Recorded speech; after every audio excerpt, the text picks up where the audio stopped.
রাষ্ট্রপতি মোহাম্মদ শাহাবুদ্দিনের পদত্যাগ কিংবা অপসারণ নিয়ে কিছুদিন আগেও আলোচনা ছিল তুঙ্গে। চায়ের আড্ডা থেকে সামাজিক যোগাযোগ মাধ্যম সব জায়গাতেই চলছিল একটাই আলোচনা, রাষ্ট্রপতি মোহাম্মদ শাহাবুদ্দিনের পদত্যাগ। এমনকি শাহাবুদ্দিন চুপ্পুকে অপসারণের আন্দোলন বেশ জোরে সোরেই শুরু হয়। বিশেষ করে অক্টোবর মাসের মাঝামাঝি থেকে শুরু করে শেষ পর্যন্ত এই দাবিতে রাজনৈতিক দলগুলো আর বৈষম্য বিরোধী আন্দোলনের নেতারা ছিলেন সরব। কিন্তু নভেম্বর মাসেই চুপ্পু বিষয়ে চুপ কেন, আর এই কেনর উত্তর খুঁজতে গিয়ে জানা গেছে কি কারণে সরানো হচ্ছে না রাষ্ট্রপতিকে, এবং সেই সাথে পেছাচ্ছে নির্বাচনও। আওয়ামী লীগের দোসররা এখনো বসে আছে সরকারের বড় বড় অনেক পদবি নিয়ে। সংবিধান অনুযায়ী দেশের সবচেয়ে বড় পদ রাষ্ট্রপতি হিসেবে এখনো যিনি আছেন তিনি আওয়ামী লীগ সমর্থিত এবং নিজেও আওয়ামী রাজনীতিকে ধারণ করেন। তারপরও তাকে নিয়ে আপাতত কোনো উচ্চবাচ্য করছে না বিএনপি থেকে শুরু করে কোনো রাজনৈতিক দল, এমনকি আন্দোলনকারীরাও। কারণ মহামান্যকে দিয়ে এখনো বেশ কিছু কাজ করানো বাকি রয়েছে অন্তর্বর্তী সরকারের, এমনটাই মনে করছে রাজনৈতিক বিশ্লেষকরা।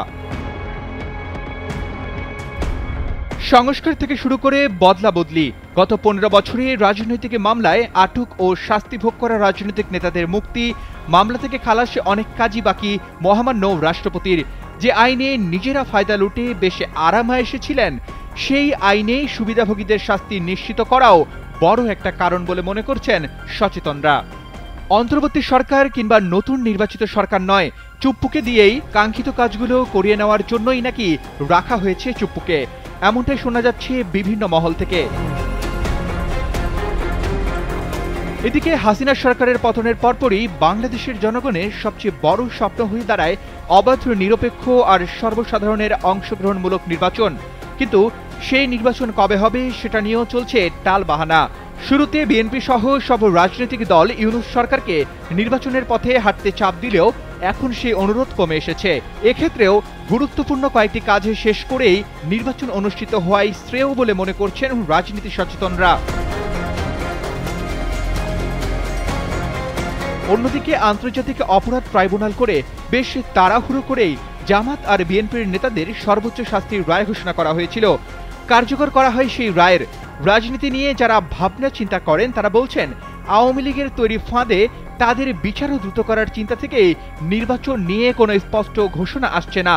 শুধু তাই নয়, নির্বাচনের আগে সেই রায় কার্যকর করার চিন্তাও হয়তো অন্তর্বর্তী সরকারের মাথায় রয়েছে, আর এই চিন্তার সায় দিয়েছে খোদ বিএনপির নেতারাও।